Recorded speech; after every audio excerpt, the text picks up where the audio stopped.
preparation and warm-up. You're about to hear a story of something that I did in order to save money. Now you can do something similar to what I did in order to save money. Essentially what I did is I lived with two different friends, and instead of paying rent, I offered them something of value. Now it might seem weird to you to do this, but this enabled me to save money, and with that money I was able to start investing in properties. So this story is from the ebook Make Big Profits Flipping Florida Land. This is excerpts of the story from pages 27 to 32. Now when you're listening to this, you might think this is a little bit radical, but maybe it will motivate, challenge, and inspire you and give you some ideas of something that you could do that might suit you, that you can use to save money and start getting your first investment property. I wanted freedom. At the time, I was living in a Quonset hut with a bunch of artists in downtown West Palm Beach, Florida, and I wanted to continue living like this, but I wanted to get my own place. I also didn't want to pay rent. I wanted to save up money so that I could get my own place. So I talked to my friend Scott, an engineer and a real estate investor who at the time lived in North Palm Beach, Florida. Years earlier, we had met at church and had been friends ever since. I told him that I wanted to live with him in order to save money and to produce and record music tracks, songs for a Christian music ministry project that I started called Out of the Wilderness, which I did. So Scott agreed to let me sleep on the couch. I even set up my keyboard and portable digital mixer for recording the music against one wall in his kitchen. And here's how it worked. Scott said that as long as I made him smoothies every morning and helped him do repairs with his properties, I could live there. So essentially, I was living at Scott's rent-free. So at the end of 6 months, I had recorded most of the songs for Out of the Wilderness, and you can find them at outofthewilderness.bandcamp.com. That's outofthewilderness.bandcamp.com. And hopefully at some point at outofthewilderness.net. So at the end of 6 months, I had recorded most of the songs for Out of the Wilderness. I had saved money, and I had learned firsthand what it's like to live with someone who has rental properties. You see, Scott had rental properties. I learned that I did not want to be a landlord.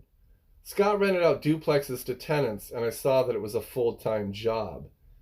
His life at that point consisted of arriving home from work at the engineering firm where he worked, changing into ripped shorts and dirty shirts, then visiting his properties to do maintenance on them.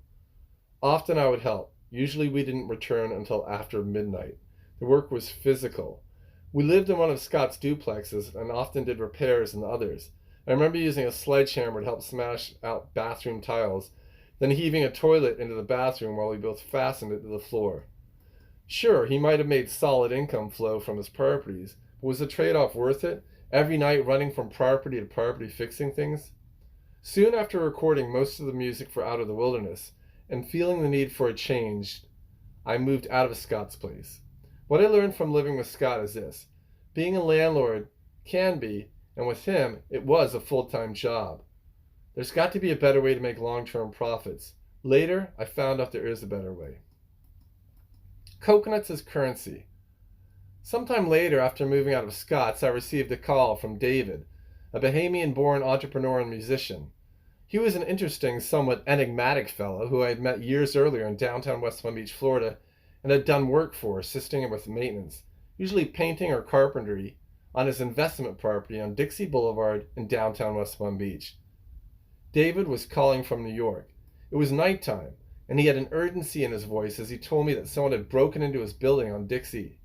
He told me that if I could drive by and cover the broken window with a board, he would let me stay in the kitchen of his place for free, and that, when he returned from New York, we would discuss my staying there for a further period.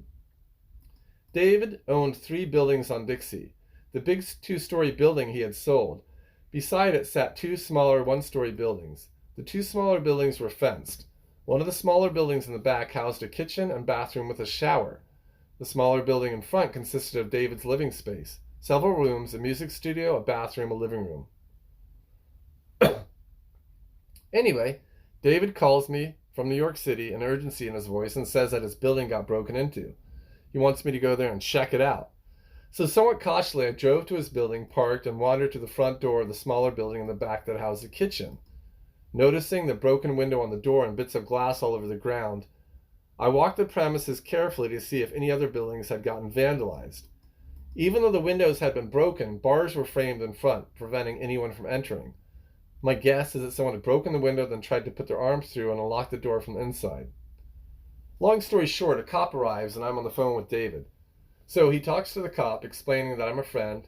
He called to check things out. The cop leaves. I return with a board, cut it to fit over the window, then screw it into the aluminum door. When David returned, I moved into that building, the kitchen. I set up a foam pad for sleeping bags beneath the kitchen table, a thin sleeping bag to go over it, my computer on the table, and moved into the kitchen. The rent agreement was this. David said that my rent was 2 coconuts a day. At the time, in West Palm Beach, Florida, recently a storm had come through, a hurricane, and I was delivering pizzas, usually in the afternoons and evenings, and there was coconuts, a lot of them, all over the ground. So when I saw them, I would toss them into the back of my Honda Civic. So I agreed that 2 coconuts a day for rent was fair. I purchased a machete from Brazil from Hall's Hardware in West Palm Beach and placed it in the back of the Honda. While delivering pizzas, I would find coconuts on the street from the hurricane, a lot of them. I would pull over and put them in the back of the car. Arriving to the kitchen after work, I would chop off the top of one of the coconuts, put a straw in it, and place it in the fridge. Almost every morning, David would walk in, open the fridge, and drink the coconut milk for breakfast. I placed the second coconut unopened in the fridge so it would be cold for the next day. Once the juice was consumed, I would chop it open for the meat and place that in a container. Living there proved to be a real blessing in that I saved money with the intention to purchase my own fixer-upper. So that's a brief excerpt lifted from some of the pages